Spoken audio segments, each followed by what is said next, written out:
Hello, good morning, नमस्कार साथियों। कैसे हैं आप सभी लोग। मैं संजीत कुमार स्वागत करता हूं एक बार फिर से आप सभी के अपने चेतो और प्रिय परिवार एग्जामपुर में। दोस्तों, आशा करूंगा सभी लोग मस्त होंगे, जोरदार होंगे, जबरदस्त होंगे और बहुत ही शानदार तरीके से पढ़ाई करोगे। याद रहेगा, 15 दिन 15 टॉपिक, हो सकता है ज्यादा भी टॉपिक हो जाए। ये आपकी तीसरी क्लास है जहां पर बजट 2022, याद रहेगा, ये मेरे पास 30-35 प्रश्नों का कलेक्शन है। और 2022 में मैंने 3 पेपर देखा जहां पर बजट से सवाल पूछे गए और इससे बाहर नहीं था। 35 प्रश्न है, उन 35 प्रश्नों को आपको बताऊंगा भी, वो तो बताऊंगा ही, वो 3 प्रश्नों को बताऊंगा जो 2022 में पेपर में पूछे गए, इससे बाहर नहीं जाएगा। चलिए स्टार्ट करते हैं। तीसरी क्लास है। कल मैंने आप सभी लोग को 2022 का महत्वपूर्ण फिल्म अवार्ड और पहली क्लास में 2022 का पूरा नहीं, महत्वपूर्ण 100 नियुक्तियां कराया था। सभी साथियों को गुड मॉर्निंग, राम राम, राधे राधे, सत श्री अकाल और आदाब। स्टार्ट करते हैं। चलेगा। सबसे पहले जब मैं बजट की बात करता हूं तो बजट के बारे में थोड़ा सा बेसिक जान लेते हैं। याद रहेगा, जब मैं बजट की बात करता हूं तो बजट की बात करता हूं तो मेरे प्यारे साथी, भारतीय संविधान में इसका वार्षिक बताया गया कि बजट एक वार्षिक वित्तीय विवरण होगा।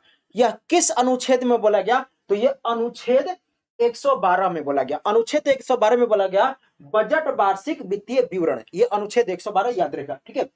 जो प्रथम बजट पास किया गया था 7 अप्रैल 1860 में, ब्रिटिश वित्त मंत्री थे जेम्स विल्सन। तो प्रथम बजट 1860 में जेम्स विल्सन के द्वारा। लेकिन स्वतंत्र भारत का जो पहला बजट था 1947 में, याद रहेगा कौन मंत्री थे? तो आर के सखमुखम चेट्टी। किसके द्वारा प्रथम बजट किसके द्वारा पेश किया गया था? तो आर के सखमुखम चेट्टी के द्वारा। जो 2022-23 वाला बजट था वो 92nd बजट था, 92वां बजट था। निर्मला सीतारमन जी ने पेश किया, जो वर्तमान में वित्त मंत्री है। ये निर्मला सीतारमन का ये चौथा बजट था और ये दूसरी बार था जब पेपरलेस बजट पास किया गया। अच्छा, सबसे ज्यादा बार अगर सवाल पूछता है कि सबसे ज्यादा बार बजट किसके द्वारा पास किया गया भारत में, तो मोरारजी देसाई के द्वारा। याद रखिएगा 10 बार इन्होंने बजट पास किया। तो ये बेसिक इंफॉर्मेशन थी। अब आते हैं बजट 2022 से महत्वपूर्ण प्रश्नों के साथ खेलते हैं। पहला सवाल है, केंद्रीय बजट 2022-23 किसके द्वारा पेश किया? पहला सवाल, केंद्रीय बजट 2022-23 किसके द्वारा? तो याद रखिएगा निर्मला सीतारमन के द्वारा। निर्मला सीतारमन के द्वारा बजट 2022 पेश किया गया। याद रहेगा यह निर्मला सीतारमन का चौथा बजट था। आपको मैं बताते चल रहा हूं, निर्मला सीतारमन का यह चौथा बजट था, जबकि यह दूसरी बार पेपरलेस बजट था। आगे बढ़ते, बजट 2022 भारत का लक्ष्य निम्नलिखित में के लिए कौन विजन प्राप्त करना है? ठीक है, बजट 2022-23 भारत सरकार का लक्ष्य निम्नलिखित में से क्या विजन प्राप्त करना है? What was the vision that India want to achieve as per the budget 2022-23? याद रखिएगा, ये जो अगर आपको पता होगा तो 2022 में हमने बनाया, ठीक है। याद रखिएगा दोस्त, हम लोगों ने 2022 में आजादी के अमृत महोत्सव, ठीक है, आजादी का अमृत महोत्सव मनाए। यह कौन सा वर्ष था? महोत्सव मनाए कौन सा वर्ष था? तो ये 75वां मनाए। 75वां मनाए कि नहीं? तो हम लोगों ने ये 75वां आजादी का अमृत महोत्सव मनाया। और भारत ने 25 साल का टारगेट करते हुए, यहां से 25 साल, यहां से 25 वर्ष का टारगेट करते हुए जो थीम रखा था, इंडिया, याद रखिएगा अगले 25 साल तक इंडिया एट द रेट 100। तो विजन क्या रखा था? India at the rate 100 vision रखा था। याद रखिएगा, सवाल ये भी पूछ सकता है कि अगले कितने सालों के लिए विजन रखा गया था? तो 25 सालों के लिए। समझिए कि बजट 1 साल का नहीं था, 25 सालों तक का के लिए देखते हुए बजट पास किया गया था। याद रखिएगा इंडिया एट द रेट 100। अभी 25 गैप, याद रखिएगा 25 साल का गैप है। चलेगा, ये वेरी वेरी इंपॉर्टेंट सवाल बनता है, ये आपसे पूछे जा सकते हैं, ठीक है, ये आपसे पूछे जा सकते हैं कि budget 2022 focused on the how many pillars. याद रखिएगा कितने पिलर पे, कितने स्तंभों पे बजट 2022 फोकस था? तो याद रखिएगा 4 था, ठीक है। ये 4 पिलर पे बजट 2022 कितने पिलर पे फोकस था? तो 4 पिलर पर ये बजट था। याद रखिएगा सवाल आपसे पूछे जा सकते हैं, which of the following pillar is not there in the budget 2022-23? Budget 2022-23 में निम्नलिखित में से कौन सा पिलर नहीं था? यानी कि आपको चारों के चारों पिलर याद होना चाहिए। तो ये आपके सामने दिख पा रहा होगा, हाँ दिख रहा। याद रखा पीएम शक्ति पिलर था, पीएम शक्ति से रिलेटेड पेपर में सवाल हो चुका है। Inclusive development, productivity, investment investment ये करके था, और याद रहेगा फाइनेंसिंग ऑफ इन्वेस्टमेंट। तो याद रहेगा ये डेवलपिंग एक्सपोर्ट सेक्टर कोई इसमें पिलर नहीं था, डेवलपिंग एक्सपोर्ट सेक्टर कोई पिलर नहीं था। तो एक बार आप सभी लोग ये चारों पिलर को जरूर अपने ध्यान में रखेंगे, ठीक है, चारों पिलर को ध्यान में रखने का, ठीक है। देखो एक था पीएम शक्ति, इससे सवाल क्या पेपर में पूछा था, डायरेक्ट यही सवाल पूछा गया था, बस इतना ही पूछा गया था कि पीएम शक्ति, याद रहेगा पीएम गति शक्ति कितने इंजन का उल्लेख बजट 2022-23 में किएगा। जो चार पिलर, उस चार पिलर में से जो पीएम गति शक्ति है, वो पीएम गति शक्ति याद रहेगा कितने इंजन का उल्लेख किया गया, 7 इंजन का। कितने इंजन का, 7 इंजन का। रोड, रेलवे, एयरपोर्ट, ठीक है, ports, mass transport, waterway, logistic, ये 7 पिलर थे बाबू। ये सवाल पेपर में आ चुका है, ठीक है, ये सवाल पेपर में आ चुका है, ध्यान रखिएगा। आपसे ये सवाल पूछे जा सकते कितने पिलर पे, तो पीएम गति शक्ति 7 और बजट जो 2022 वाला था 4 पिलर पे बेस्ड था, ठीक है, 4 पिलर पे। आगे बढ़ते, अगले 3 वर्षों तक कितने वंदे भारत ट्रेन 2022-23 में चलाई जाएगा। अगले 3 वर्षों तक बजट 2022 के अनुसार अगले 3 वर्ष तक कितने वंदे भारत ट्रेन चलाई जाएगी, तो याद रहेगा लगभग 400 तक। कितने वंदे भारत ट्रेन चलाई जाएगी, तो 400 तक वंदे भारत ट्रेन अगले 3 वर्षों में चलाई जाएगी। अभी लगभग मुझे लगता है 6 तक हो गया, हाँ 5वीं 6वीं अभी हाल ही में चलाई गई है। चलेगा अगला सवाल, अगले 3 वर्षों के दौरान पीएम गति शक्ति कार्गो टर्मिनल कितने विकसित किए जाएंगे। अगले 3 वर्षों के दौरान कितने पीएम गति शक्ति कार्गो टर्मिनल विकसित की जाएगी, तो याद रखो अगले 3 वर्षों तक 100 पीएम गति शक्ति कार्गो टर्मिनल को विकसित किया जाएगा। बाबू पीडीएफ मिल जाएगा, रोज आपको मिल जाता है, आपको मैं लास्ट में बता दूंगा कहां पे मिल जाएगा, अभी बस पढ़ लीजिए, ठीक है। अगला सवाल, बजट 2022 के अनुसार उत्पादकता से जुड़ी योजना के तहत डैश क्षेत्रों में डैश लाख नए रोजगार दिए जाएंगे। सवाल पूछा है कि according to the budget 2022 dash lakh new job will be created in the dash sector under the PLI, तो प्रोडक्टिविटी लिंक्ड स्कीम के तहत, ठीक है, कितने क्षेत्रों में कितने, बजट 2022 के अनुसार कितने क्षेत्रों में पीएलआई स्कीम के तहत कितने क्षेत्रों में कितने रोजगार दिए जाएंगे, तो याद रहेगा 14 क्षेत्रों में 60 लाख रोजगार देने की बात की गई। कितने में, तो 14 से, मतलब कि 14 सेक्टर में 60 लाख आपको रोजगार देने की बात की गई है। 14 क्षेत्र में 60 लाख रोजगार पीएलआई स्कीम के तहत, ये जिक्र किएगा बजट 2022-23 में। चलेगा वित्त वर्ष 2022-23 के अनुसार सरकार राजमार्ग को विस्तार कितना किलोमीटर तक करेगी।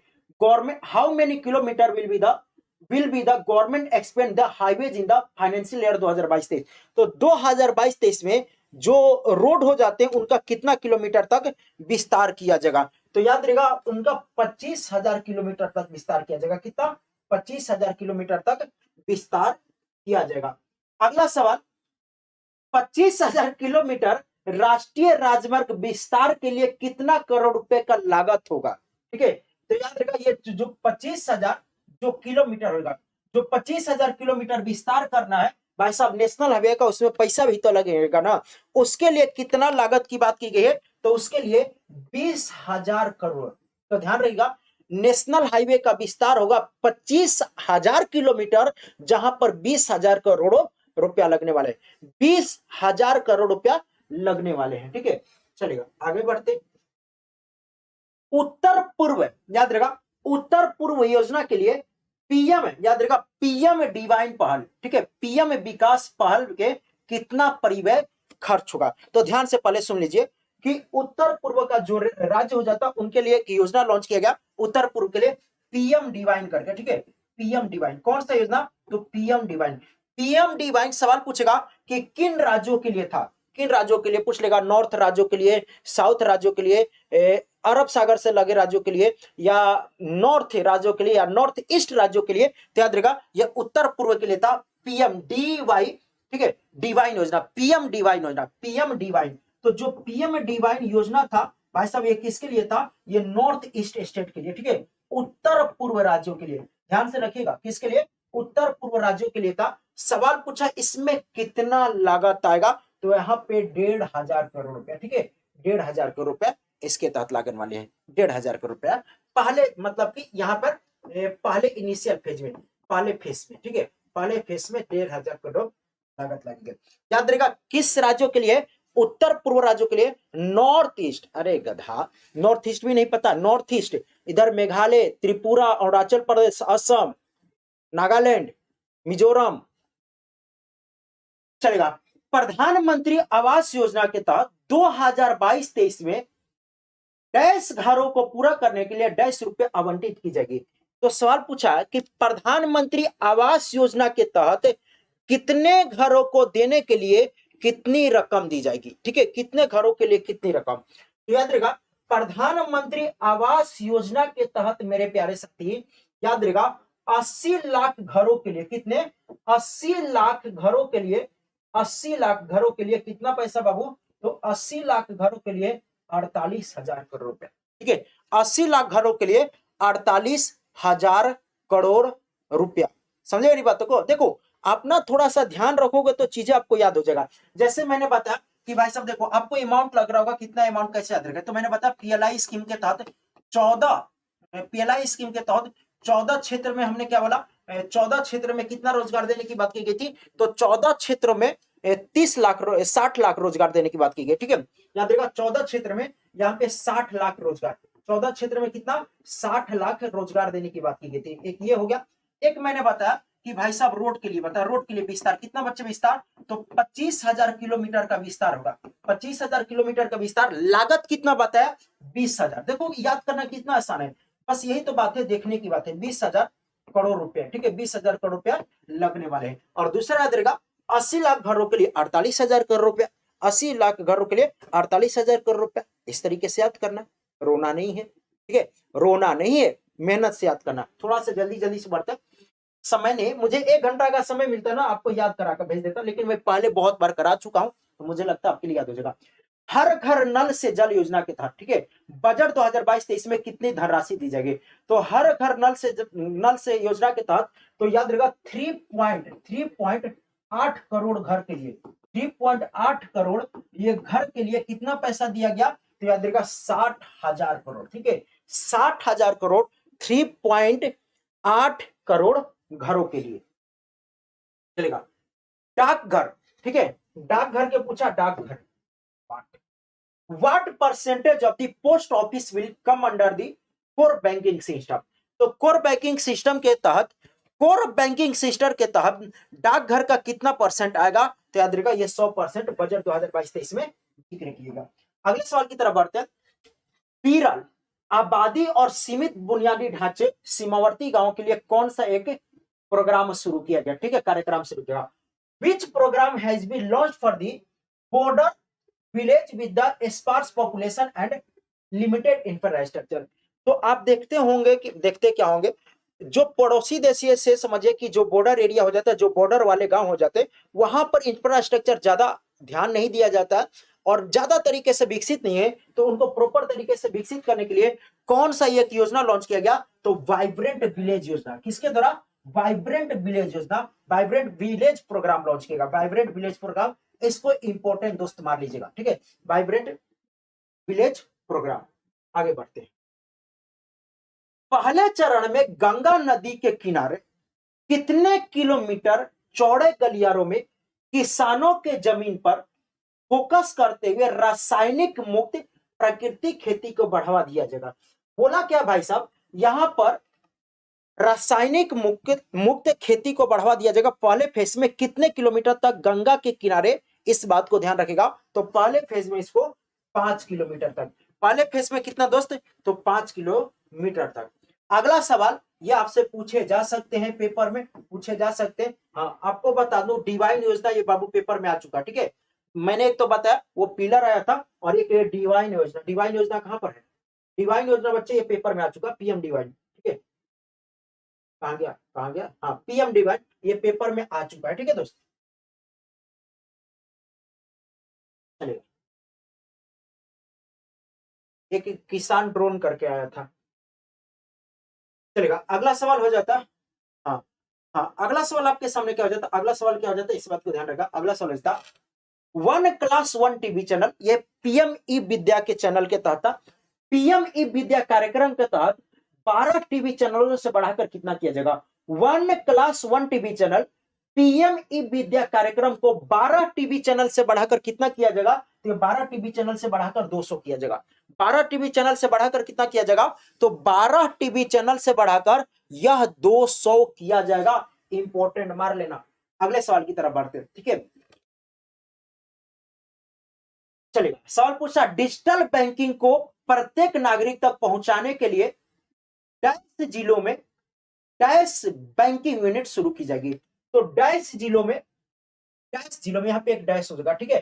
डैश जिलों में डैश डिजिटल बैंकिंग यूनिट शुरू की जाएगी। तो याद रहेगा 75 जिलों में 75 डिजिटल बैंकिंग यूनिट शुरू की जाएगी। याद रहेगा 75 जिलों में 75 डिजिटल बैंकिंग यूनिट शुरू की जाएगी। याद रहेगा डिजिटल बैंकिंग को प्रत्येक नागरिक तक पहुंचाने के लिए। आगे बढ़ते हैं।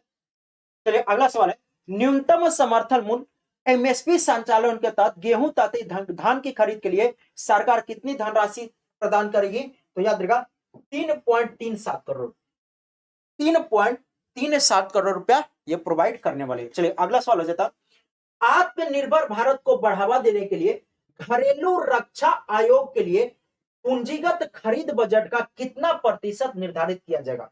what percent of the चलेगा what percent of the capital procurement budget will be the earmark for the domestic defense commission। याद रहेगा ये 68% था। कितना, ये 68% था। पहले 14% था, ठीक है, पहले 14% था, अब 68% था। वेरी गुड, शाबाश। बहुत साथियों को याद है, मुझे लगता है आपने पहले क्लास किया होगा, हर जगह किया होगा, और मैं भी ये ना क्लास करा चुका हूं यूट्यूब पे, ठीक है, क्लास करा चुका, पर 2 बार बजट यूट्यूब पे करा चुका हूं। एक तो जब बजट आया था थ्योरी बेस में, और ये एमसीक्यू फॉर्म में भी करा चुका हूं, ठीक है।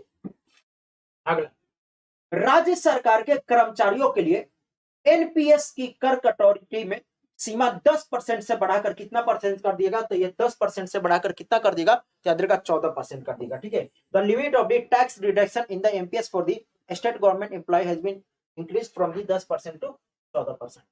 अगला सवाल बाबू, ये आपके पेपर में मुझे लगता है पूछे जा सकते हैं, ठीक है।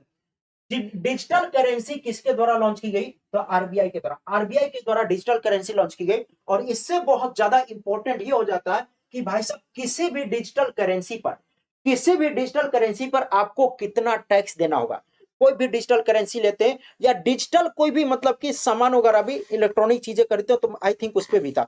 तो बस ये याद रहेगा कि कितना टैक्स की बात की गई थी, यानी कि अगर आप 100 रुपए की सामान खरीदते हो तो उस पर कितना रुपया टैक्स दे दोगे। याद रखिएगा ये बहुत बड़ा टैक्स है। तो ये जो टैक्स होगा बच्चे कितना होगा, 30% होगा। Very good. अरे यार तुम गर्दा कर दे रहे हो, ठीक है, गर्दा कर दो तुम लोग। तो लग रहा है कि अब की बार पूरा गुरुजी को नाम रोशन कर दोगे, ठीक है। एक टीचर को बड़ा टीचर बनाता है उसका शिष्य, ठीक है दोस्त।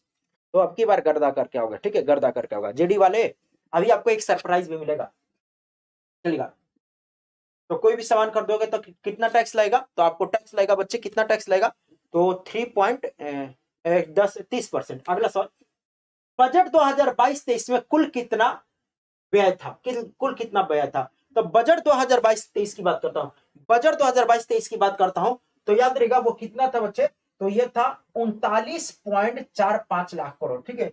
अच्छा, इसमें से रेलवे के लिए कितना था, तो याद रहेगा एग्जैक्ट अमाउंट याद रहेगा 1,40,367.13 करोड़, 1,40,367.13 करोड़ ये रेलवे के लिए था, ठीक है, रेलवे के लिए था। टोटल कितना था, तो ये 39.45 था। आगे बढ़ते हैं। इन विच ईयर, अच्छा, in the year 2022-23 the fiscal deficit of estimated to be the gross domestic product. सवाल पूछा है कि 2022-23 के बजट में 2022-23 में राजकोषीय घाटा का सकल घरेलू अनुपात कितना रहने का अनुमान है, ठीक है, कितना रहने का अनुपात है। तो राजकोषीय घाटा सकल घरेलू उत्पाद कितना रहने का अनुपात है, कितना अनुमान है।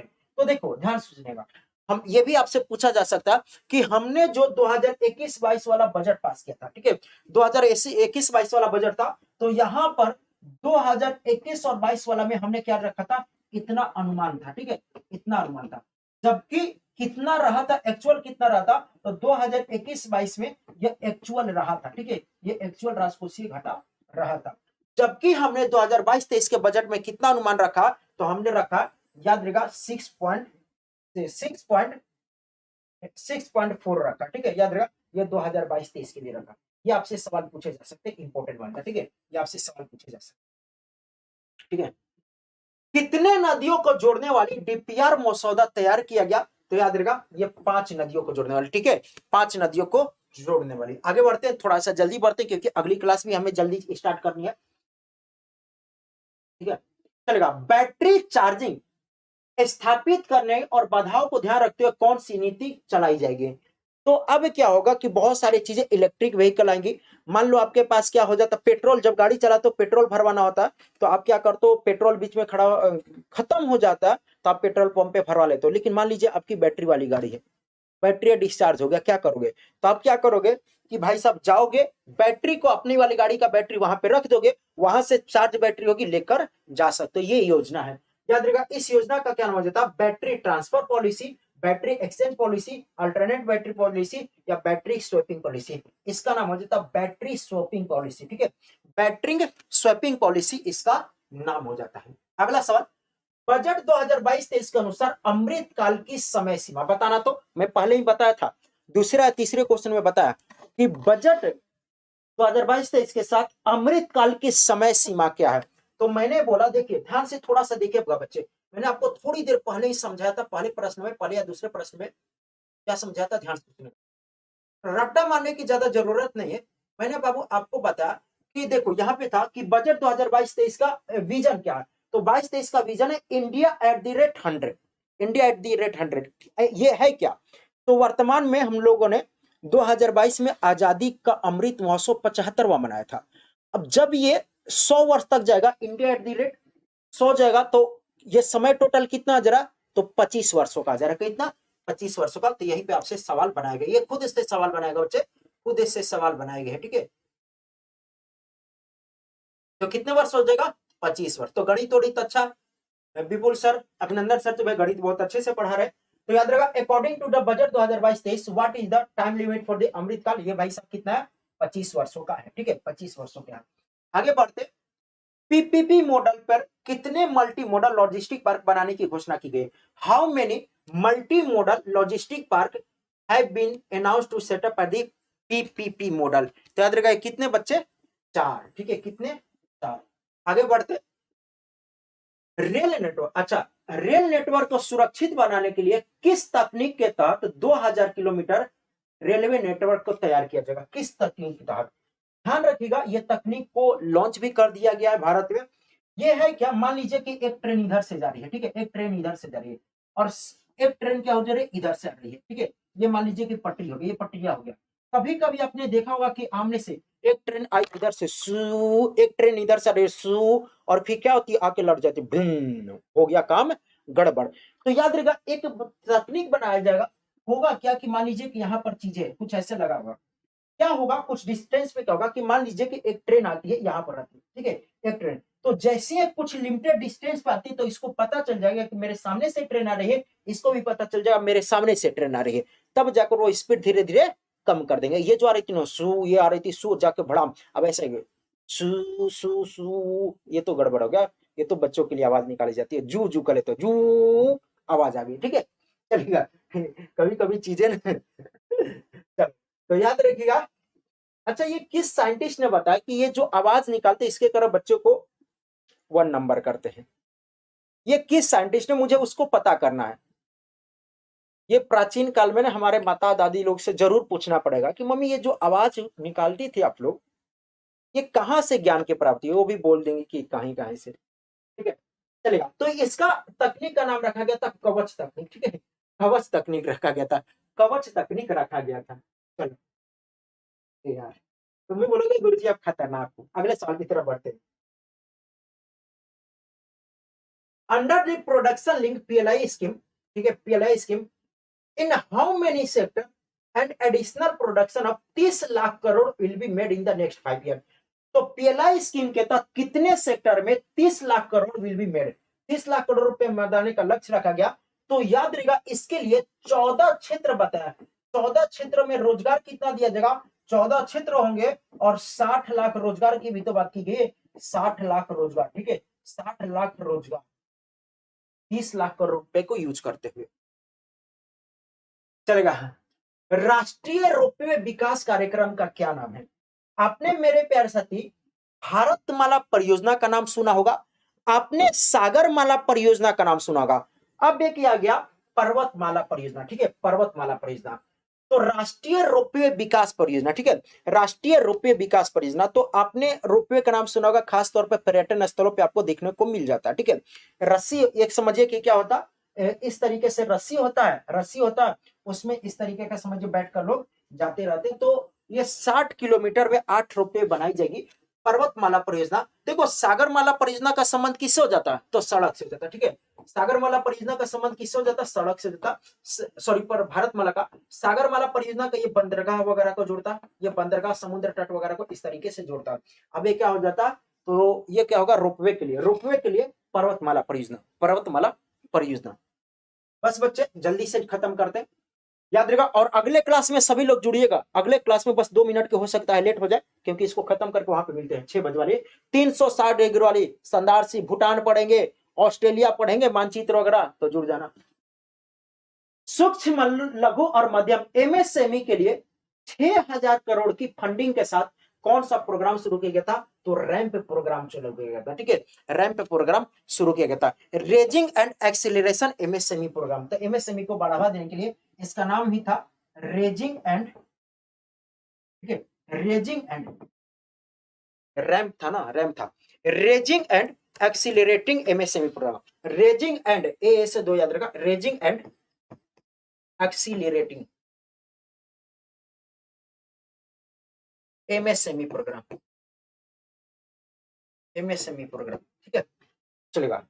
आज का आखिरी सवाल नहीं, एक और है, budget 2022-23 how much outlay has been given for the Ken Betwa, Ken Betwa link परियोजना के लिए कितने बजट पास किए गए थे, तो याद रखा 1400 करोड़, 1400 करोड़।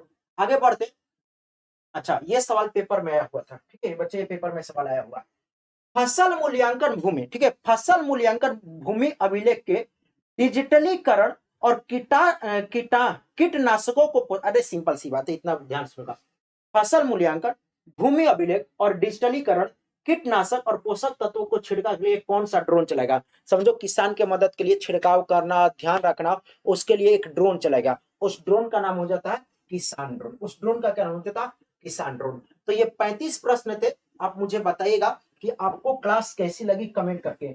कल क्या चाहते हैं मुझे बता दीजिए, कल तो संडे हो जाएगा बच्चे, तो कल मैं सोच रहा हूँ कि अपॉइंटमेंट करा दूं, कल संडे, परसों दिन संडे, तो परसों अपॉइंटमेंट कराऊंगा, क्योंकि अपॉइंटमेंट और अवार्ड में सॉरी अपॉइंटमेंट तो करा दिया, अवार्ड में मुझे थोड़ा सा समय लगेगा, ठीक है, अवार्ड में ना ज्यादा, अवार्ड में से सिलेक्शन करना होता है, ठीक है, चलेगा। आप मुझे कमेंट करके होमवर्क में बताएगा, जो बताएगा कि बजट का अनुच्छेद, ठीक है, किस अनुच्छेद में जिक्र किया, ये आप मुझे कमेंट करके बताएगा, बजट का किस अनुच्छेद में जिक्र किया, ये आप मुझे कमेंट करके बताएंगे, ये आपके लिए होमवर्क हो जाता है। और मेरे प्यारे साथी आप सभी के लिए याद रहेगा, पेपर को ध्यान रखते हुए मैं आप सभी लोग के लिए मैराथन लेकर आ रहा हूं 8 जनवरी सुबह में, संडे हो जाता 6 बजे से, करंट अफेयर का संपूर्ण 2022 का निचोड़, ठीक है, संपूर्ण 2022 का निचोड़, ये उन साथियों के लिए बहुत ही ज्यादा हेल्पफुल होगा जिनका पेपर है, बाकी सबके लिए है, लेकिन याद रखा इस क्लास में आप सभी लोग को जुड़ना है, ठीक है, इस क्लास में जुड़ना है, ध्यान रखिएगा